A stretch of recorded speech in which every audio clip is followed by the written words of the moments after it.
Hi, everybody. We are live. Welcome tonight. I am Debbie Schwartz, founder of Road to College and the Paying for College 101 group. And I am here tonight with Russ Vitale. And Russ is a private college counselor, but also works with us as the college concierge for our Road to College concierge services. So tonight is all about helping families, you guys, and us, and we'll tell you about why it also helps us. But with kind of not that it's last minute, but I mean, you have between now and January 1st for your student to kind of get in their applications. And January 1st is a big deadline. You know, there are some straggling deadlines, which we'll talk about afterwards, like maybe January 15th, maybe February 1st, but the bulk are happening on January 1st. So that's the purpose of tonight. We did something similar in the August timeframe. I think we did another one in September, and we just thought we would come back again now that the November 1st or the early decision, early action major deadline is over. Doesn't mean that doesn't mean that your student had to have applied early decision. That's fine if they didn't. And even for the students who applied early of some sort, early action, early decision, they still have to get other applications ready and put in by January 1st. So anyhow, that's just a little bit about what we're doing tonight. I'm gonna pass it over to Russ so he can give you a little bit about his background. I'm just going to make sure that everybody is seeing this on all the different places that we are streaming it, and then we're going to get started. Yeah, and also, Deb, we could do our usual. If anybody wants to introduce themselves, let us know where they're from. Oh, my gosh. Kind of stuff, right? Absolutely. Thank you. So I'm a little frazzled. I mean, and not frazzled isn't the word, but as Russ and I will tell you, we both have a high school senior. So I think I'm a little burnt out about the process as well.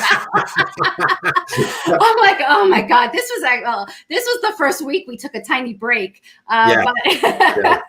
So yes, everybody who's watching, please put in the comments where you're from, what year your kid is. I'm assuming the majority of the people on tonight are high school seniors, but we did make a point that if you are a family with a high school junior, this is a great night to just come and listen. So you kind of like get ahead of yourself a little bit, and it's just an easy listen, right? There's nothing that we're going to ask of you. So if you're a family with a high school junior, I'm glad you're here and you'll learn stuff. So I see it, just a few people put some comments in, but please comment away and tell us where you're from and what year your student is in. And then I'm going to pass it to Russ to tell us about his background. Okay, great. So hi, everybody. I'm Russ Vitale. I've been an independent college counselor now this is my 16th season.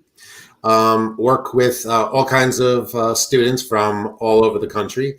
Also best-selling author of a book I wrote a couple of years ago called College Making the Complicated Easy.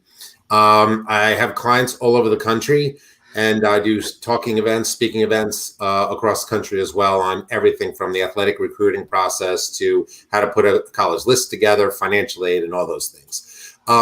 As Debbie said, we've done this before a couple times, but a bunch of people in the Road to College and Paying for College 101 group were asking us, not everybody applies early decision or early action. So do you think you could do it again for the rest of us who apply regular? And we said, absolutely. So, as a lot of things that we put together and develop, it's at the request of our members asking for some help and some guidance and to answer some of their questions. Just to talk a little bit, the early action and early decision get a lot of press, a lot of media attention, and all those kind of things. But it's not ideal for everybody. With early decision, there's obviously a lot of commitment and obligation that goes there, and especially if you have some financial need and you want to make sure that you're optimizing the options available to you from a financial aid perspective, you may not want to commit to early decision, and that's fine, and that's not a problem. And you should never feel pressure to do that. Early action is kind of nice only because That way you don't have to necessarily wait till very late in the spring process to find out, are we accepted? And then you have less time to react and make a final decision. So you might have some time still for some early action schools, depending on where we're at right now. Some schools are December 1st for early action. I would suggest you to add a couple of those to your list if you haven't thought about that before. And then honestly, I'll just tell you from a professional perspective, my strategy and my approach always with my clients is, in my opinion, all applications and everything should be done, I try to say, by no later than Thanksgiving.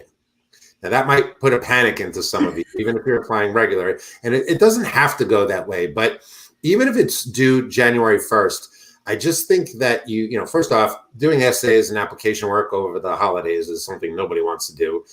Kids aren't in the right mindset for it. But also, just from a strategy perspective, you have to remember a lot of these colleges that do offer early action or early decision make decisions somewhere in the first to third week of December a lot of times. So if you apply in that time frame, even if it's not true, colleges can sometimes think that maybe you didn't get accepted to your first choice, or you were deferred, or you were waitlisted. And I just personally never like to, have that kind of red flag or that question.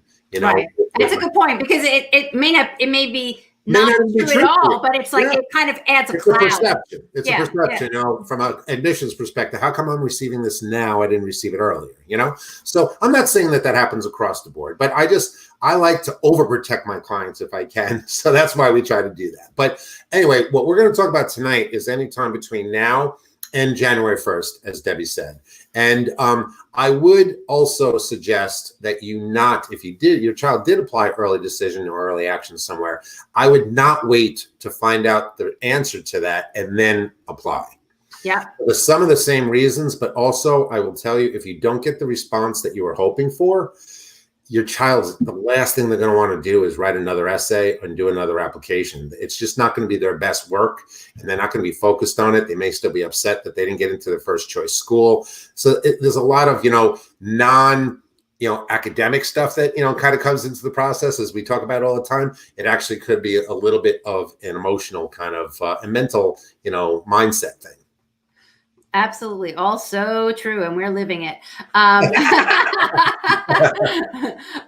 So I just want to comment before we get started. I saw a few questions, like Shannon, you had a really good question. You're asking, you said you're interested to hear our insider information for the class of 2022 about if college is going to drop testing for that class.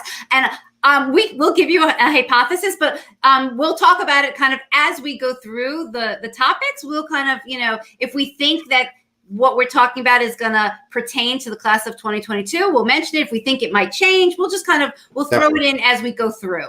But everybody put in questions in the comments. We'll try and get to as many of them as possible. And honestly, we usually go back after and fill in and to respond if we couldn't answer it, live tonight. So I'm going to share screen and we're going to get started.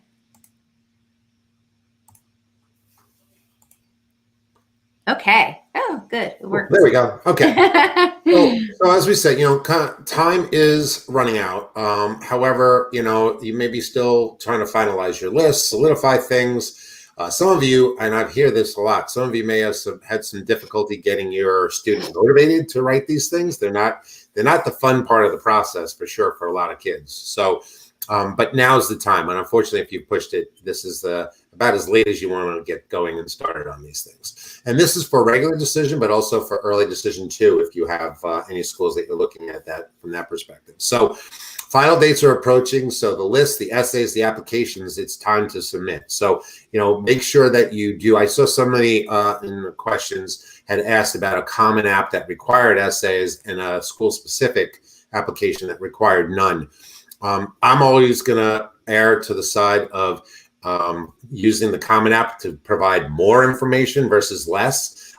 Especially if the school is a reach school for your child, I think it's better to have an opportunity to present more of yourself and more of the student to the school versus less. If the school you've determined is a safety, then you might be able to do the application directly of the school if it doesn't require an application. But again, I always believe more is better, provided that you're doing it the right way. So I'm just going to go. There's a good question. I wanted to bring it up. Oh, is it bad? Let's see. Here, can we see? Is it bad to apply to every school on your list early action?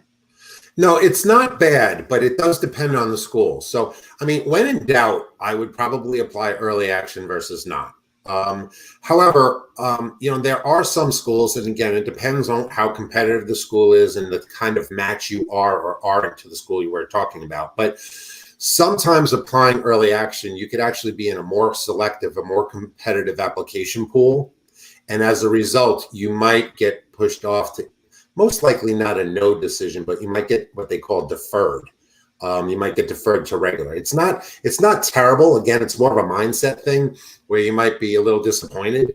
But as long as you're okay to accept that, but I would always err on the side of putting a couple more early action schools in there. When in doubt, do early action. Because again, you just don't want to be one of those students, one of those families, one of those kids, when everybody else is saying, oh, I'm going here, I got accepted there, whatever. And you don't know where you're going. You're still waiting for schools to respond to you. And it's already March and you're getting in a panic. And it just makes the process a lot more stressful. I'll tell you one other thing, Russ, and I don't know if you saw this more this year, and I wish I was saving some of the postcards and college marketing that we were getting at my house. And I saw more this year of colleges being very explicit and said, apply early action for merit scholarships. True. They were kind of like, there was no hiding it. And they were basically saying, for some schools, not all, we're only going to be evaluating merit scholarships if you apply early action. They weren't forcing you to do early decision, but they were pushing for early action. Yeah, I think there's a lot of schools that do that. I would find, and again, it does differ and depend on the specific school, but in most of my experience, and there are some exceptions, but most of my experience, most of the time, which is another reason why I always suggest everything be done by Thanksgiving. A lot of schools do have, on a little bit more mass number, in my opinion and experience, have December 1st. As long as you get it in by December 1st, you will be considered for merit, honors, and those kind of things. But it is college specific. You're right. So that is a goal for sure, and a potential positive thing.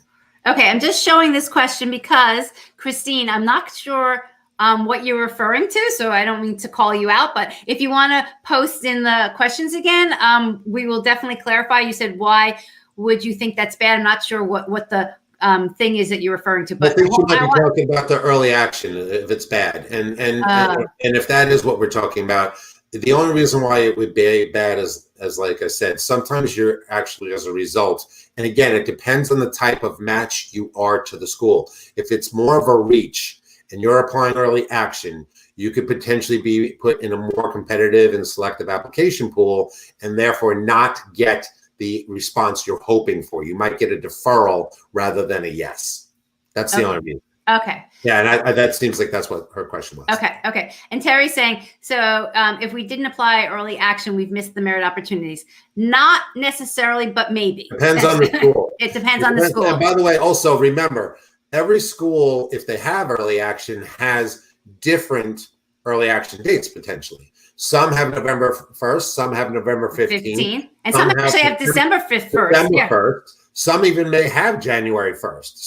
So you should look, but now's the time to do that. And if you, God forbid, found out that if you just got your application in 3 days earlier, you would have qualified for potential for merit, I'm sure you would have done that. So I would just do your due diligence specific to the schools you're looking at to make sure you don't miss anything. So, just a real recap, obviously, if you haven't realized, there's a lot of stuff going on right now. But you want to make sure that your college list is realistic. There's a saying that you'll hear, and I've heard Debbie even quote it on a couple of events that I haven't been on that I listen to later. But Debbie says all the time, which is mine, it's in my book. And it's, the list drives everything. And it sounds obvious, but the schools that your student is applying to drives very specifically the admissibility, the potential for your client, for your student to get admitted. It also drives the affordability, and it drives the work process as far as applications, essays, supplements, and all that kind of thing. So you definitely want to make sure that you have the right number of reach, match, safeties, and that you've evaluated and assessed them properly. Also, SAT optional schools pretty much across the board now. Now, and I'll be interested to hear if you've heard anything different, Deb. But first off, a lot of schools that have gone SAT optional or agreed to do that have then sent, after the student submits their application, they're actually sending additional essay questions back to the student to say, I see that you've identified that you're going to apply SAT optional. If you do, that's fine, but either answer one of these 3 questions or 2 out of these 5 questions via an essay, or submit a graded paper. They're asking you to take another step. It's not everyone, but I have seen that, and Correct. I have heard No, that. it's not everyone, but I will tell you, a lot of my students have gotten those requests, including my own daughter as well. So, so a lot of schools are doing that, and some are not. So I'm just saying that because, you know, after you submit your application, you're having the celebration. You have to check your emails because you may get some more requests before they make a final decision. So, but a lot of schools have gone SAT optional, and that is a thing. Essays. As a result of SAT optional, I think essays are more critical than ever. Whether we like it or not, and Debbie and I kind of are on the same page that SATs, ACTs, standardized testing is not the be-all, save-all that, you know, sometimes people make it out to be. I think it's a little overrated and a little bit of a monopoly and coup, in my personal opinion, not to go off on that tangent. But, you know, if you're taking that criteria out of the equation, when that's what a lot of colleges use just for lack of anything else, you need the essays. And again, to get to that question of somebody asked before about, you know, doing an application with 3 essays versus doing one without, especially if you're going SAT optional, I would definitely opt for the essays. So having real rock solid essays, make sure that you're marketing and positioning and, you know, answering and messaging who your student is and why they're a good match at the school or would be, is really more critical than ever. And I've spent 16 years emphasizing that. And so it's kind of right in line with what I've been doing since the beginning, but now it's even more important. Also, early decision 2 is a big deal. A lot of schools have January 1st, January 15th, maybe even February 1st as an ED2. Now, just remember, if you're thinking about early decision, it is a commitment. Okay, so if you are going to apply early decision 2, you're committing to go. If you're accepted, you have to sign a contract, the student has to sign a contract, and the guidance counselor has to sign a contract. You should definitely have your financial ducks in a row before you even consider doing that, which we can do a whole nother session on that if we wanted to, which we won't do today. But early decision is a big deal. Also, regular is just a regular admissions kind of thing, but definitely a later notification date, which can be anywhere between February and honestly up to April, which really makes it uncomfortable for a lot of students, a lot of families. And then there are honors programs, and a lot of times honors programs is where the money is. So you don't want to miss out on those. So you just want to make sure that if a school that your child's applying to has an honors program, make sure you know what the deadline is and make sure you don't miss out on that. Right, because the deadline could be different than their regular decision deadline. Sometimes it's the same, sometimes it's different. Right. Sometimes you're invited later. There's, you know, schools do it all kinds of different ways. And then also, do you have, you know, your financial aid needs covered? Hopefully you've all assessed if financial aid is important to you, what your expected family contribution is. I saw a couple of FAFSA questions here, so that means people are doing it, which is a good thing. Hopefully they listen to other things that we've done. But it's, you know, really important to get that done sooner versus later. And the time frame I usually give for that as well is usually no later than Thanksgiving if people can get that done. And then there's new optional COVID essays. And, you know, a lot of people are talking about whether they should or shouldn't write one. And we'll discuss that in a little bit.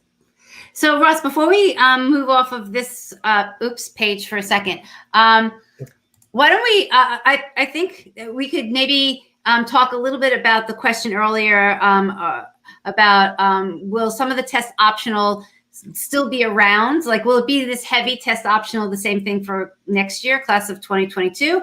I mean, all we can do is hypothesize, but we'll give you some hypotheses. The second question, or the second thing I thought would be, I'm trying to kind of think about the families with juniors out there and how some of this information relates. And one thing I wanted to point out was that, you know, Russ talked about, you know, essays are important, but you know what? Essays are important now if you're a senior, but if your student is still a junior, then they still have the opportunity to work on their GPA. And so, you know, actually, you know, if they can focus on their GPA this year, it's just going to make, you know, everything better for them going into applications, because quite honestly, probably across the board, GPA is the most important thing colleges look at, the rigor of the classes. So I just wanted to point that out just for those junior families out there. Well, definitely. And to that point, Debbie, and you kind of high leveled it, but I want to make sure we make it crystal clear. The other very important thing when you talk about focusing on GPA is most students need to choose their classes for senior year in January. That's huge.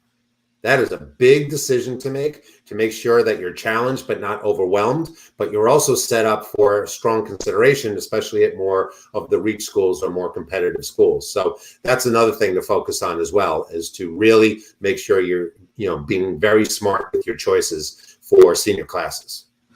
So, okay, so let's hypothesize. I feel like we should put on like one of those like hats, about for the class of 2022 and test optional. And I'll throw out like kind of my hypothesis, and I don't think we can have a final like even hypothesis. If those are two words that are strange together, but yet because I think it's going to depend a little bit, obviously, on like the pandemic and what and basically how easy or not easy does it continue to be for students to take the SAT or ACT? And so I think if the opportunities open up and it becomes a little bit back to normal in terms of kids being able to schedule the ACT, SAT, I think it won't go back to what it used to be. But I think some of the schools now that are test optional might say, well, we just did it for a year.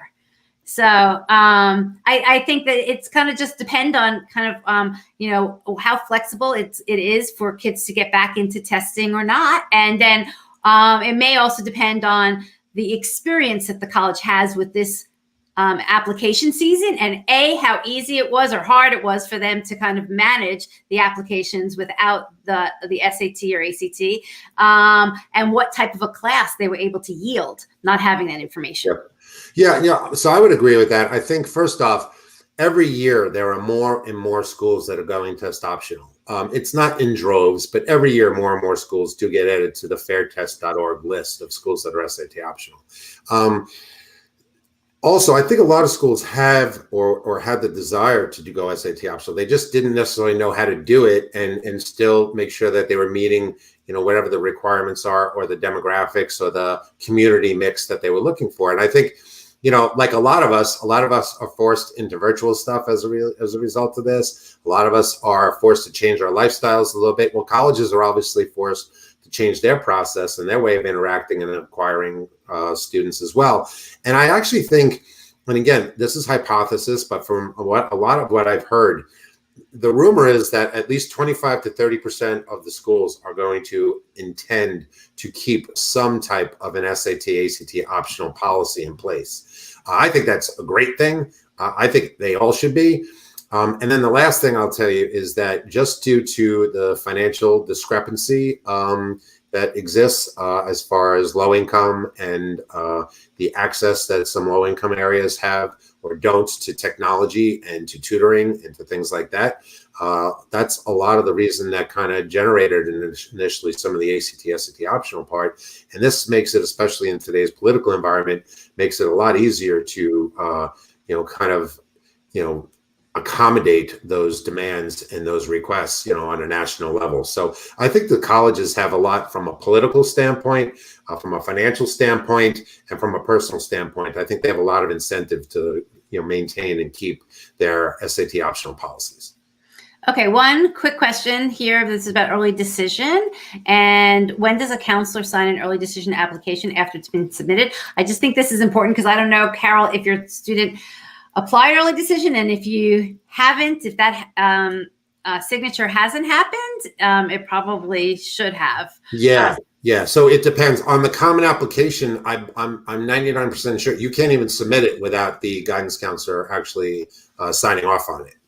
When you submit applications in general, you don't need letters of recommendation. You don't need a transcript. You don't need any of that from high school. You can apply whenever you're ready. Your financial aid forms do not need to be in before you apply. But for early decision, typically on the common application, it is a required field that the guidance counselor needs to sign. And the parent, and actually in the common app, the parent has to sign. The parent, the student, and the guidance counselor. It automatically comes up as soon as you click early decision.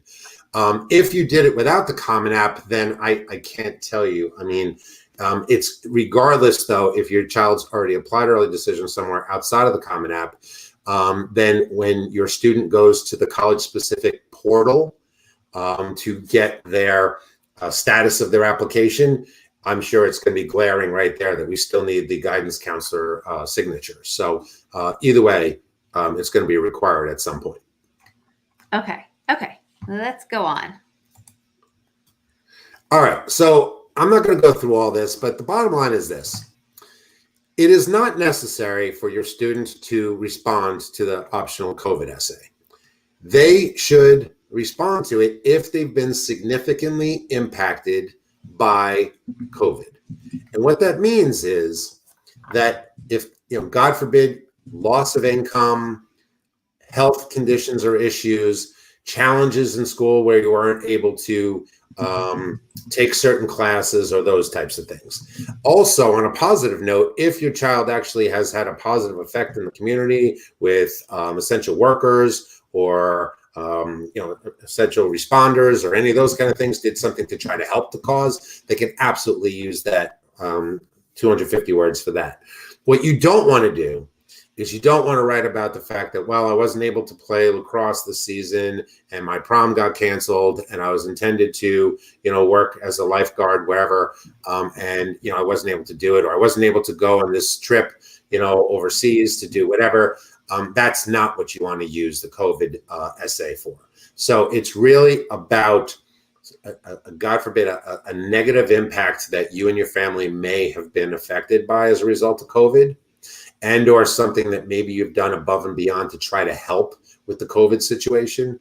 But you don't want to write about other things that are, kind of affected everybody. So we wanted to just make sure, and some of this might sound obvious, but I just wanted to make sure that we don't want to make any assumptions here. So you want to definitely finalize your college list. So somebody asked before I saw, how many, typically how many schools would you suggest we apply to? So I'll give you the generic answer that I give, obviously not tailored to you individually, but I'll tell you what I advise most people to do when I give talks and those type of things. Typically, I say 10 schools. And when I say 10 schools, I usually suggest 2 reaches, 2 safeties, and 6 matches. Now, you have to determine that they're in the right category, right? That's obviously very key. Can that change? Absolutely. If you're not as concerned about the financial aspect of things, maybe you have 1 safety, 3 matches, and the rest are all reaches because you're aiming a little bit higher, from a, not for a quality of education, by the way, but for a difficulty or selectivity of a school. If you have financial need, you might only have 1 or 2 reaches and the rest in the match to safety range to make sure that it works out financially the way you were hoping. But in general, I usually say 10 schools. Can it be 8? Yes, assuming you have your worst case scenario cared for. And can it be 14? Yes, it can. But I personally am not a big fan of going over 14 because I kind of feel like if that's the case, you might be a little confused or not sure where, where you should be focusing. I mean, if you're willing to do the work, I guess you can, but I get a little leery when I hear people doing that kind of stuff.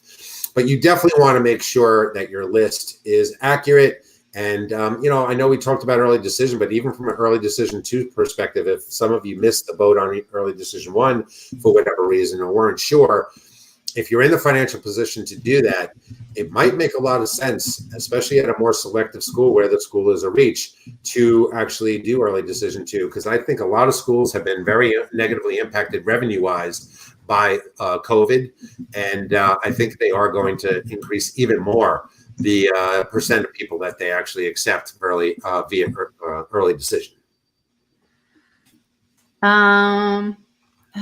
Wait, I thought I had a question earlier, but Oh, I know what I was going to say. Sorry, it was in my. Well, we can't see that one. I know, right? All I was going to say, and you kind of touched on it on an earlier slide. The other important reason about this college list, obviously, is another phrase we actually like to use is you can't get money from a school you didn't apply to, right? So if finding schools with merit scholarships, or if you know you're going to get need-based aid, then you have to find those schools that are going to either give you the need-based aid or give you the merit scholarships, and you've got to apply to them because that's the only way you're going to find out if your child's accepted, and B, you get the money.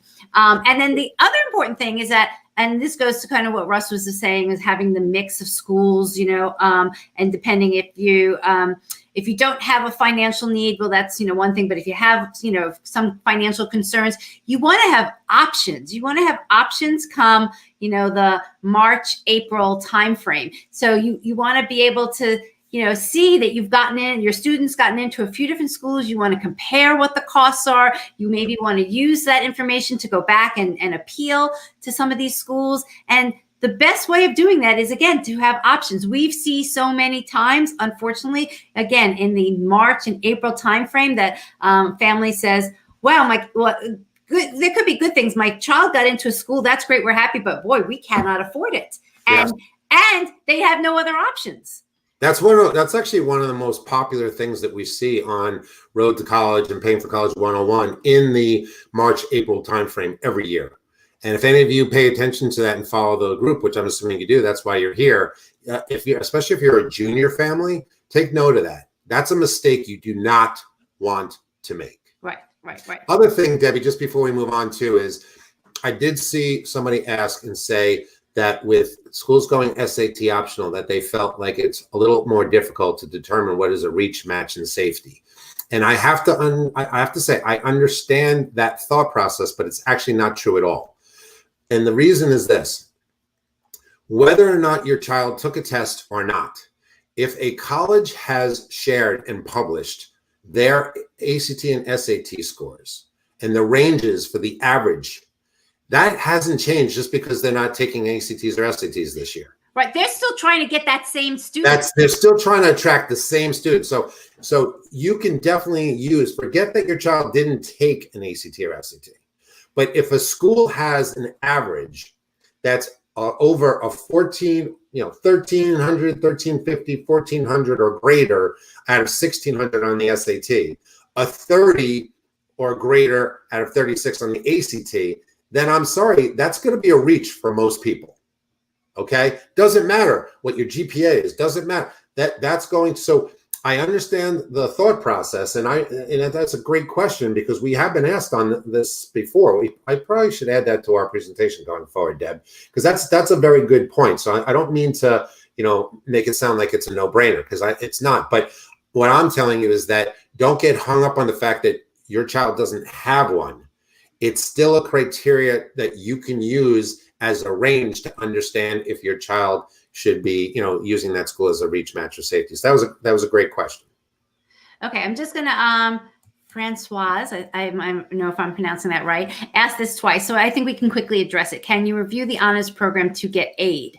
I think the question earlier was kind of like, this idea of, I'm applying to honors, will I automatically get money for that? Yeah, so a lot of schools, first off, it depends on whether it's a state school or a private school. So if it's a private school, you may have potential to get money outside of the honors program. And then if you get accepted into the honors program, you get even more. Right. From a state school perspective, a lot of times, if you don't get accepted to the honors program, you won't get any merit money whatsoever. So it's very different, public versus private. Now, that's just merit. We're not talking about need-based, okay? But from a merit perspective, and by the way, if your child, this is an advantage of SAT optional, by the way, for some of you.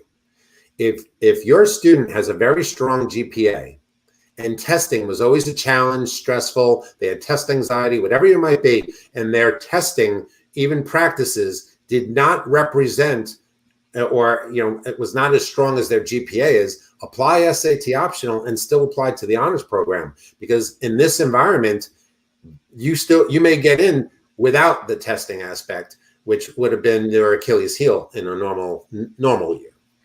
And just so that you know, the other benefit for honors programs, there's like, there's There's a non-financial. What was that? There's a ton of them. Right. There's a ton of other advantages. I mean, from social to academic. I mean, your student can get the pick of or they might actually be put into the best dorms. They will get.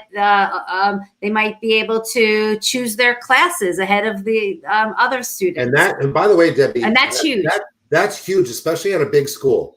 One of the number one reasons why the larger schools have a lower graduation rate for 4 years and 6 years is because of lack of class availability. Yep. So that could save you a ton of money to be in the honors program and have first dibs on choosing classes to graduate on time. Right. Absolutely. They may give, I'm kind of going through the list of like what I know different schools do. They may give mentors, or special advisors to the students in the honors program. So, I mean, definitely money is great, but there's also a lot of non-financial advantages that are worth it.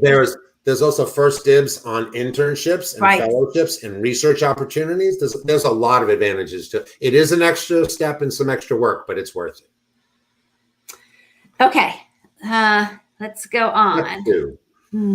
All right. Essays, like we said, are critical. And, we just finished the heavy duty part of the essay process and application process. And I have to tell you, there's two big mistakes. There's a lot of different mistakes people make, but the two biggest ones are students not answering the question in its entirety. And that is really, really important. Now, I'm going to give you a heads up. The only one that I say it's okay to not answer it in its entirety are the supplemental questions for Virginia Tech, because those are ridiculous. Every question, they have like 7 questions within the question, and they say it's only 120 words. So God bless you if you can figure that out. But every other school, you should definitely answer the question in its entirety. Too many students do not do that. Second is too many students do the whole showing thing. Don't do the showing thing, I should say, and do the telling thing. I'm this, I feel this way. Or say generic kind of cliche responses. I like the school because it was highly ranked and highly rated. I like it because it's in the South and I really want to have warm weather. Like those are things you never, ever want to write in an essay. And you want to make sure that you're not telling the admissions people who you are, what you're about. You want to show them through your experience, through your intellectual academic curiosity, through different activities and things that you've been involved in, that you have the qualities that you're claiming in the essay. So it's really important to actually, have real meat on the bone, if you will, for these essays. The other thing too is the Common App general essay is not an English essay. Now, I'm going to tell you right now, I'm going to fully disclose, and this happens all the time with my students throughout the years. And it happened with my own daughter this year. My daughter's in AP English, and we wrote an essay that I'm telling you is pretty darn awesome. And it was her idea, by the way. So just so you know, it was her idea. It wasn't Dad that did it, okay? And yeah, did I help and edit things with her a little bit? Sure I did. Gave her some ideas? Absolutely. But she wrote it. Great essay, okay? And by the way, 3 admissions people have already commented how much they loved her essay. Okay, so if this is not just a biased dad, okay, she gave it to her AP English teacher, and her AP English teacher gave her an 82, which for my daughter is catastrophic. Right?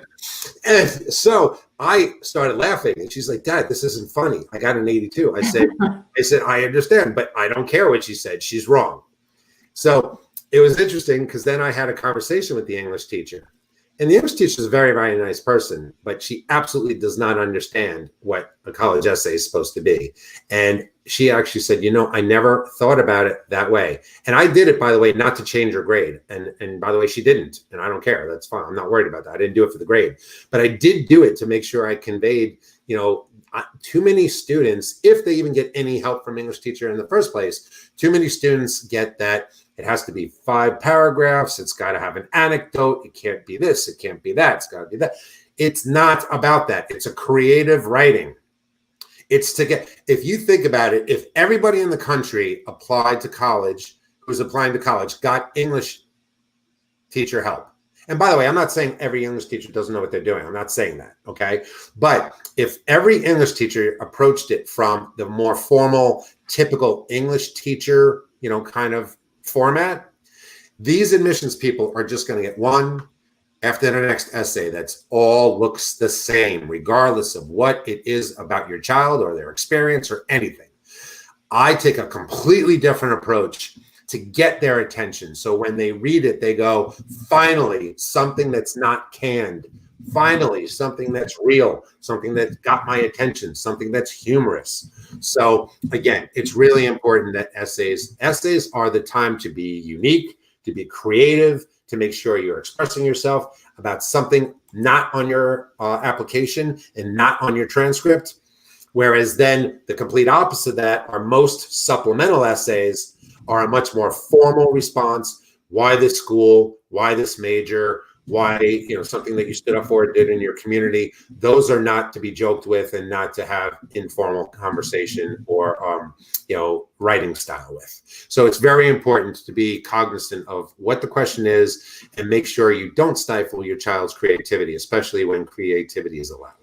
So while we're still talking about essays, this is a great question. I actually was going to bring this up to see if we can give an example. But Terry is asking, can you explain again, tell, not show? Or maybe we can even give an example. And so. Yeah. So lots of students, I don't know if any of you had to do a brag sheet for your student too. I help my families with those too. And I always say to them when I tell them, I say, when you have the words that describe your child, don't use the same words everybody else. Responsible, disciplined, compassionate. Like, listen, those are great traits. So I'm not trying to say that they shouldn't have those traits, but everybody says that, okay? And that's not going to stand out. So I even say, go to a thesaurus and just come up with other words to get their attention. So they're like, all right, wait. And then explain it in a different way, and not because, Jimmy always likes to help others. I mean, that's great. How does Jimmy help others? Give an example. What has Jimmy actually done? So when you talk about tell, not show, don't say, I enjoy this school and I enjoy science.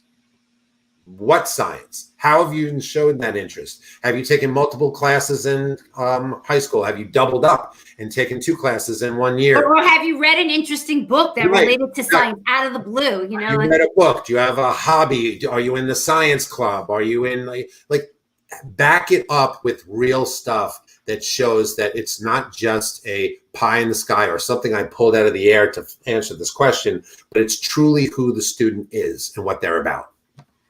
Yeah, that's great. I'll just give you I'll tell you, and hopefully he's not watching or listening, but my son, is interested in economics, and he kind of wrote that. Well, I'm interested in economics. We're like, well, that's nice, but that doesn't show why. How did you get interested in economics? Like, how are you delving in deeper? You know what I mean? So you just don't write like the surface sentence, like I like doing this, or I enjoy doing this, or I've always done this. You know what I mean? Like, right. You have to kind of like show how you've always done it. Like maybe it's been since junior high that they've followed, I don't know, or gone to, conferences related to certain topics. So yeah, absolutely. You could read the book, like to your point, you could read the book Moneyball, and that kind of got you all of a sudden, that got you interested. Like, like you could use any examples that are real, that it doesn't have to be like a highly sophisticated, incredibly academic thing. I mean, if you have that, use that. Right. Just before we move off the essays, Olivia asked a question about how long the essay should be. So the Common App essay is a max of 650. And by the way, never, ever, ever, ever exceed the limit. Even if it allows you to cut and paste it in or copy and paste it in, do not exceed it. Just because it was accepted doesn't mean it's right. Do not exceed the word limit. As far as how much below, that's up to you. It's about quality, not quantity. Now, I will tell you the shortest essay ever in 16 years that I've ever done with a student was about 360 words. But it was awesome, and they got a lot of great feedback from admissions people as a result, believe it or not. But for the most part, I usually suggest somewhere between 550 and 650 is typically ideal, and should be, but don't look to make it as close. What I find some students do is they either have way too much stuff that we have to then whittle down, which is not a problem, or they don't have enough and they're at like 550, 570 or whatever. And then they feel like they have to get it closer to 650 and they add stuff that kind of takes away from the authenticity of the message. It kind of waters it down, or then all of a sudden becomes inconsistent. Don't do that. Don't be so worried about the 650 word limit that you want to kind of fill it in with stuff that honestly doesn't make the essay better. And just really one little tidbit, this has happened to my son, kind of the opposite. We were using, or he was using Google Docs, and Google Docs said that he had 650 words. And so he was just copying it and putting it into the Common App. The Common App said he had 653 words. Yep, that happens a lot. That happens a lot. So you have to really check it multiple times. Yep. Exactly. That's all I'm saying is that don't go by the, if Word said it's 650 or Google said it's 650, it doesn't matter. Yep. We weren't going to sit there and argue. You know what I mean? We found the words to cut out. Yeah, no, unfortunately, the decision maker there is the Common App, whether you like it or not. Exactly. Okay. All right. So step 3, again, remember the list drives everything, but you have to make sure, does it represent your admission and family goals? Okay. And when we talk about that are definitely the financial goals, as well as, like, I have another thing that I talk about all the time, but I actually talk about bumper sticker envy and the fact that too many families, in my opinion, kind of fall into that. So I wouldn't be that concerned about the impression your neighbors or your family or anybody else is going to have relative to the school that you put the bumper sticker on your car. It's more about making sure that your child is in the right academic, social environment, and also in a financial environment that works for you. So make sure your goals and your list are together. Ask questions so you're properly informed. I talk about that all the time, and make sure that you make phone calls before you apply to admissions people, to financial aid. Do whatever you got to do. Now, obviously, it's getting a little tight now, but you can still do that. Should you submit your SATs or ACTs? A lot of schools right now are saying, do you wish to submit scores? Yes, no. And if you say no, some schools are saying, please tell us why. And they have a drop down of like, school, it was canceled. My scores don't represent my academic ability, whatever. Others will say, which I don't think is fair at all, but some schools are doing this. They're saying, by the way, just so you know, if you choose no, you can't change your mind later and submit it later. I think that's completely unfair. And thankfully, there's less schools that do that I've seen, but some schools are doing that. And what I've had my clients do is call the school directly. And I have to tell you, they said, just check the box no. And if you do have a score, we'll accept it. There's no way that they're not going to be able to, that they're not going to allow that. But some schools, I just want to give you a heads up because that does happen. Financial aid forms, are they submitted yet? If not, like I said, I would definitely do that.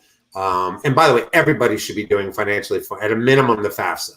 The CSS profile is a whole nother thing. You don't need to do that if you don't think you're going to get aid and you don't think it's worthwhile, whatever. But the FAFSA, absolutely, in my opinion, everybody should do it. There's a lot of reasons for that. And then also understand 68% of students go undecided. Of the 32% that choose a major, 81% actually change their major at least once freshman year of college. But a lot of colleges do request or do ask that you pick a major. So picking a major could impact your admissions results, meaning that it could artificially or maybe unintentionally put your child into a more selective application pool. So if you're not sure, you should absolutely be reaching out to admissions to see a decision that you might think doesn't make any difference could have a significant impact on your ability to get admitted. So we had a question. Joyce is saying, any key points and tips for juniors? I mean, there's a lot, but if maybe if there's any related to the college list, and I'll just bring up like the first one. I think, again, I'm just going to highlight this, Joyce. If you're a family here with a junior, great. I'm glad you're here. And this is the perfect time to just start understanding kind of the whole landscape. Like we've been talking about merit scholarships. What does that mean? What does that mean with a school, giving out merit scholarship? What does that mean for a school, that it's going to give need-based aid? Where do you fall into that? I guess other tips might be related to, should you be considering, for your students, should they be considering planning on taking an ACT, SAT if it becomes available, like what time of the year? I don't know, Russ, if you have any thoughts about that for juniors, like how they should be thinking about ACTs, SATs? Well, I think there's a couple things. So first off, relative to ACTs, SATs, don't take a test too early. I see that as being probably the biggest mistake families make. They worry about everybody else is doing prep and signing up early and all that, and your child's not ready. Algebra 2 is the key driver for readiness from a math perspective alone. So if your child has not completed Algebra 2, then your child's going to be a later tester. If they're taking Algebra 2 in junior year, my own daughter, by the way, was in that category. She was testing later, not until April, taking an ACT. That unfortunately 3 of them were canceled, but in a real world, that's what she would have done. So realize that the testing process is not a race. Don't care what everybody else is doing. Make sure you decide whether or not an ACT or SAT are the better test for your student. And then, yes, if you want to get private tutoring help, you can, but don't over tutor, don't overpay, and don't get sold more than you need. The other thing I would say too is relative to the list is start now talking about what your family criteria is and are relative to colleges. Size of school, geography, potential major, type of environment, financial affordability, all those. Just start having a conversation, but also document the conversation. So that way you know where you are, you're all on the same page, and you can revisit things, it's fine, but start having the conversation. And even, it doesn't have to be an elaborate conversation. Even if you just identify from your first conversation in not a high stress, hopefully in a fun, enjoyable conversation, but identify just 3 or 4 things. Okay, we're going to start here. We'll do a little homework, do a little studying, do a little research, and then we'll come back and see if these 3 or 4 still are relevant, and maybe we'll add a couple more, and then just have it be cumulative and snowball and get a little bit bigger so you can narrow down from 3,700 schools down to the 12 that you're going to apply to. So I think you hit a nerve, Russ. We got a few questions on this about picking the major. Like, whoa, why does that have to do with, the acceptance rates? Yeah, so as an example, it depends on the school though too. You have to know this about the school also. But I'll give you a very obvious example. If anybody is considering nursing out there, okay, the admissions criteria to get into most colleges from a general admissions perspective, meaning any other major, psychology, sociology, maybe even business, whatever. Again, it depends on the school, could be at one level. But for a nursing major, it could be that level plus 20%, meaning also, SAT, ACT scores may be required. A minimum GPA of X might be required. A minimum of 5 AP classes may be required. Like there could be, depending on the major that your child chooses, there could be a different set of restrictions, limitations, requirements, whatever you want to call it, put on that major. So, and at certain schools, business is the more difficult aspect. So, a lot of people who may be considering Indiana University with their Kelley School of Business, that is typically a school that has higher requirements to get into the Kelley Business School than into the College of Arts and Sciences or College of Communications or anything else that they have. So that's what I'm talking about as far as the major does or can impact your admissions decision or results. And the other part of the major, is a school, wants to have diversity, right? In the students that they choose in terms of what major they go for. And so they might, only want a certain number of students that say, I want economics. Economics might already be a popular major there. And so, they can't have everybody who they select or they accept that's going to be an economics major. So they kind of need to have a diversity. The other thing I will say about majors, again, and this goes to Russ said it is school dependent, but this is the type of stuff you need to dig into and understand at the schools, is that within a college, it might have sub schools, so Definitely. it has like the business school, or it might have the engineering school, or it might have some schools have a computer science school within the college. And so you want to know where that major sits in what of the sub schools, and and is it harder or not as hard to get into those sub schools, and also what's the transferability, like your child might think that they want this major, which is, but if they have to lock themselves into a particular school, can you transfer among the schools? If you can't, what's the backup, plan? If that major turns out to be not what they thought, what's major for option B, C, and D, so I would start looking. And again, back to the, person here, where a lot of you with with juniors, this is great discussion stuff. This is the stuff that takes a long time to start to research. Absolutely. And, some of your students, if you're a junior parent, might be saying it's too early. It's not too early. You're potentially actually late, but start now. Okay. And so somebody's saying, and this is dead on, but most students change their major anyhow. Right, but that's not the point. That's not the point. That is true. And I just gave the statistics, so you're absolutely right. But a college has got to try to do the best they can to establish the community that they want. They're not going to allow their incoming class to be 90% business students. It's just never going to happen. So whether, the student stays with it or not, and by the way, there may be incentives depending on certain majors to actually try to stay with the major and not switch out, but depending on the school. But they want to spread the current applicants that are accepted across the majors, so they have equal, or whatever distribution they're looking for the professors, for the programs, for the schools. So that's why they have you choose the major. And the other question, again, everything Russ said, obviously, absolutely. But the other thing about, but my student or students change their major anyhow, again, very valid point. You want to check what, and this is kind of what my comment was before, what are the requirements around changing a major at that school? Some colleges make it really easy. Some do not. That might be a factor in whether or not that's the type of school for your child, if they truly don't know what major they want to be and they want the flexibility to kind of switch around. Maybe the school that's flexible is great for them, but the school that's inflexible might not be the right college for them.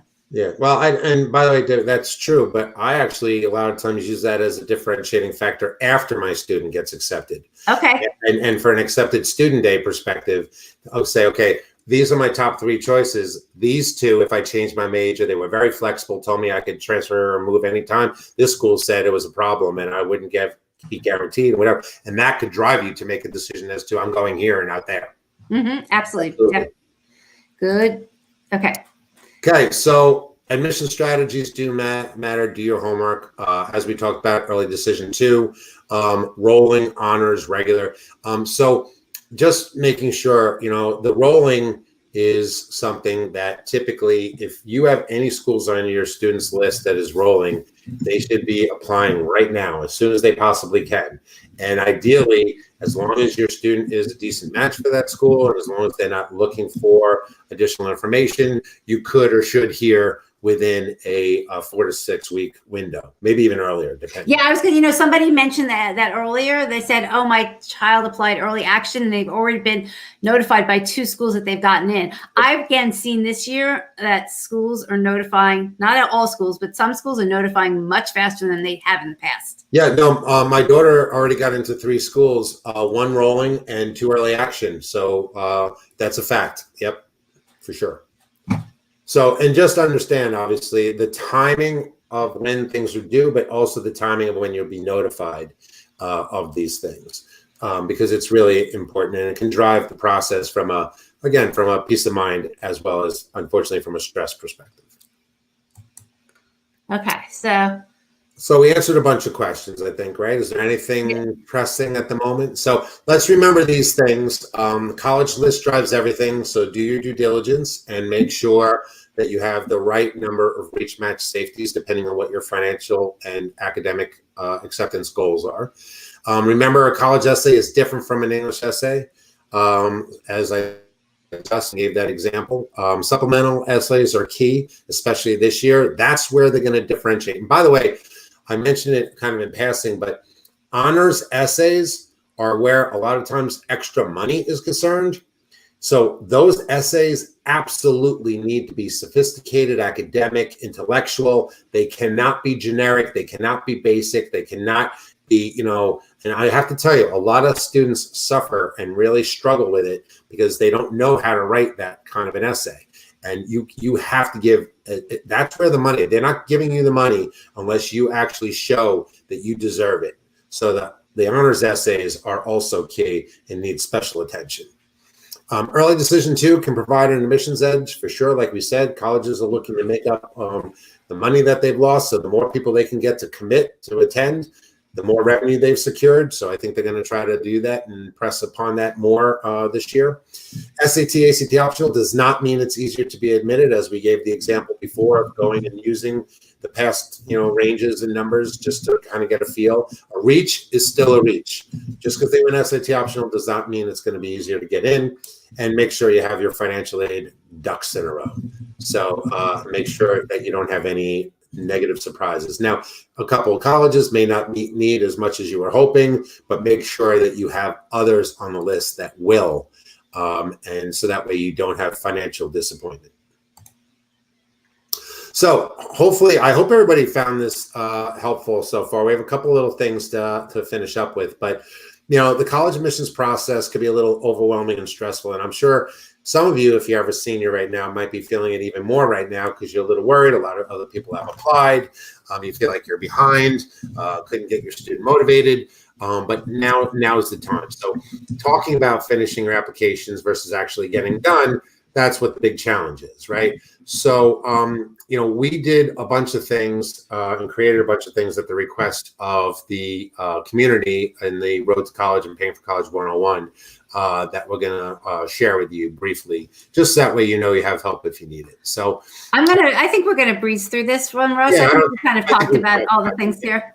Yep. I think we talked about that. So I think really at this point we can go to, this and then the other one. So just giving you some dates here, obviously you want to kind of check the dates specific to the schools that your student's interested in. So these are generic dates. But again, ideally you want things done by Thanksgiving, December 1st, and or latest January 1st. Okay. So you can get it done, but I would break it up based upon colleges that still have early action potential, then do it based on a rolling action, and then do it on ED2 and honors. So if you need help, we are here to help. We have a couple different things to share with you. New things, by the way, that we just did this season that have been incredibly, incredibly favorable as far as the feedback that we've gotten, the help that we've provided, and actually the popularity of it too. So wanted to just share that you're not alone if you do think you could benefit from some. So as Russ said, these are things we actually added this year. We've already helped a lot of people since August. But if you don't feel you need the help, that's fine. You know what I mean? Like if you've just gotten enough information from tonight, there's never any pressure. We're just trying to support families out there in the most reasonable way. Yeah, and honestly, we weren't even going to do this, but a lot of people have been asking. So that's kind of why we're including this in here. So, like what happens if I'm not applying early decision? You're not going to help me? And like, no, we can help you too. We just didn't know if you needed it. So, one of the big things, the more difficult things to get done are the essays. So we have some very choice options. So not at all. You can find the website as well. But the bottom is, option A is somewhere we your student brain topics with a Zoom call, 5-minute Zoom call, brain topics, answer questions, give them some formatting of what the essay can be structured like. And then they also can get some ideas as to what's on the right track, what's not. Option then is similar, but they actually have a draft where they can we review it with them via a Zoom call again for 30 minutes, answer their questions, give them feedback. The way I do it typically is because I'm the one that does this, when it's an essay, I highlight in red things that I want to draw to your attention that maybe have you change or that I have some questions about. I highlight things in green that I think are really great, you should continue with, and then we discuss the rest. And again, that's done through a Zoom call. Option C is you just submit something and I do a recorded Loom video, also highlighting things in red and green and talk you through it and with my suggestions and questions and different things to give you guidance. And then option D is a combination where you can use the first Zoom meeting to actually either brainstorm topics and get a format and get you on your way for your essay, or to review a draft. And then when you're ready, when you're ready, you can then submit your actual draft or your second draft, and I do a Loom video to give you the feedback. So each of those are just some easy, inexpensive ways to give you professional guidance and get you past the roadblocks and help you out. And we didn't put it up. We just didn't have time. But honestly, Russ has gotten lovely, lovely, lovely comments from people, both the students and the parents. For some of the parents, it's like a weight off of their shoulder. They're like, oh, my God, you helped my child. They were struggling. They didn't know what to write about, And so, if you want the littlest bit of help or guidance, or if your student is like just stuck on what to write, Russ, wasn't there recently there was a mother and she said, I just can't help my daughter with this particular essay, and she's just stuck. She can't figure out what to write.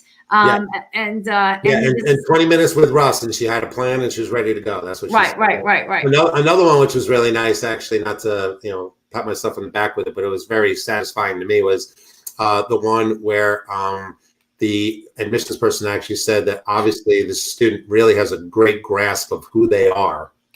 And it was very impressive for them to share that with us. And it just turned out also they got about $15,000 a year as well in the acceptance, which is nice. So it's I take the essay stuff very personally and seriously, and I happen to think I'm pretty good at it. So if any of you need help, we're running out of time, but we're happy to try to accommodate. So you can go to the website and check it out. And for very ridiculously inexpensive rates, you can get the help that you might need or that your student might need. Oops. Okay. And so the next thing that can help you is actually something that's pretty new. We only launched it in September, and it's a new tool. This is really geared for the families who want to find the colleges that can offer their student merit scholarships. I've been doing different sessions. You might have seen this in the group, or you might have attended a different webinar on it. It's called College Insights. And it's just a really easier way, again, to find those colleges where your student has the best likelihood of getting a merit scholarship. It also breaks down different admission rates. So if you want to see, if a school has early action, you want to see the specific early action admission rate. You want to compare that to the regular decision admission rate. You want to see how many students they actually take early action. So all that information is broken down there. And I kind of urge the families with seniors that you should sign up for this, use it for a month, and just even if you find one or two schools that you add to your list, personally, I think it's gold, and it's like a great return on your investment. If you all that we've talked about tonight, the list drives everything, have options. So this is all about I call it, and actually I have another session coming up where I'm calling it Merit Scholarship FOMO. So if you have the fear that maybe there's a school out there that you didn't uncover that you want to add to your students list, this is exactly what this is for. And you can go check it out at collegeinsights.rhodecollege.com and just fool around with it and decide if it's something you want to do more research with. So that's cool. Another option. And this actually ties into the next thing, because if somebody wrote here, that their child is all over the place. It sounded like they were senior. They weren't quite sure yet how to narrow down the list. You might want to use College Insights to kind of still massage your list. And then you might want to get a more personal review of the college lists. And so that's the next option that you can go to. Right. So actually, I actually just finished a session right before this call, which was kind of interesting. And so we have two options. So one is you could we have a form that you can fill out, and you submit your list along with some information about the academic standing of your student, interest, and all those kind of things, and what your goals are. And I then do a Loom video and go through the schools one by one. Give you my feedback on it, because obviously I've been doing this 16 years. I know the schools well from an academic, financial, and otherwise perspective. Make you aware of any concerns I may have. Also make suggestions as to whether or not, if you say financial aid is important, let you know that maybe, 7 of your 15 schools you submitted, you're most likely not going to get any merit aid. And if that's the goal, then maybe you should look to replace them. I also, if I feel like I can give you some valid recommendations of additional schools, I'll do that. Sometimes it's hard when I just have written information because I'm not sure exactly what the goals are, but I usually try to make some recommendations as well that hopefully will help you out. Option B is the same kind of thing, but it's one-on-one 30-minute Zoom call. And that's what I just did before this. And I will tell you, the person had about 14 schools on their list, of which literally 12 were significant reaches where they were going to get no money whatsoever from a merit perspective. And financial aid was a key driving force, and they didn't know it. So I actually provided them with 6 additional schools that I know that they will get money at from a merit-based perspective, not to mention need. And actually, just recently, Debbie, I don't know if you remember, but in our Facebook group too, somebody posted something about 30 minutes with me, and they found $34,000 a year. Right. That's a great tagline. Exactly, right? 30 minutes with us, I get 30 grand. So for $2.99, I can't see a better return for that. So, but the main difference obviously is one is the personal interaction, and others not. And again, this is, if you have no clue where to go, this is helpful. But it's also, if you think you're on target, but you just want to dot the I's, cross the T's, just make sure, because remember, after the admission dates and after you apply, it's too late. So if nothing else, this is an insurance policy just to make sure you're on the right track.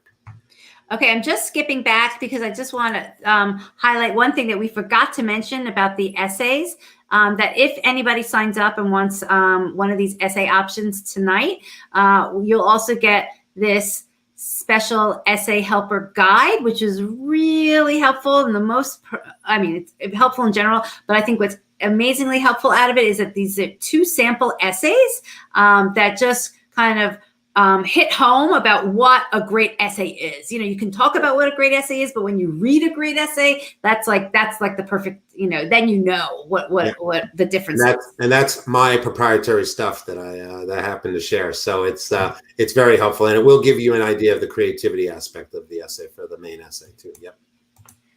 So good. I think hopefully that's not how you feel anymore. Maybe you felt before this, but hopefully And so hopefully you're all feeling like this, taking the deep breath, going, So, listen, we hope that you found this helpful. We're happy that we did this. And again, at the request of the community. So, please continue to share your suggestions, recommendations, and feedback. That's why we create a lot of these things, to try to help the people in the membership and the community that need it. As Debbie said before, because people asked for it, we wanted to make you aware of the things that we can do to help. Don't feel any obligation. If you think it'd be helpful and you would like us to help, we're happy to do it. If not, blow it off. Don't worry about it, but at least you know about it. Maybe you tell somebody about it that might be in need, because what we try to do is make sure that everybody has access to expert advice, guidance, support at reasonable rates. And I honestly, I've been in this business, like I said, 16 years, and I don't know of anybody else that does it the way we do it, and definitely not at the prices that we do it. So. Okay, everybody. Well, good luck. The families with juniors, it was great to see you. We hope to see more of you. The families with seniors, you can still do it. Take a deep breath. It's, and you'll make it through. Yeah. So I hope everybody stays healthy and safe. Have a great Thanksgiving. And by the way, for the junior families, look out for our concierge service launch in January. It'll be incredibly helpful for you. Okay. All right. Have a good night, everybody. Take care. Good night.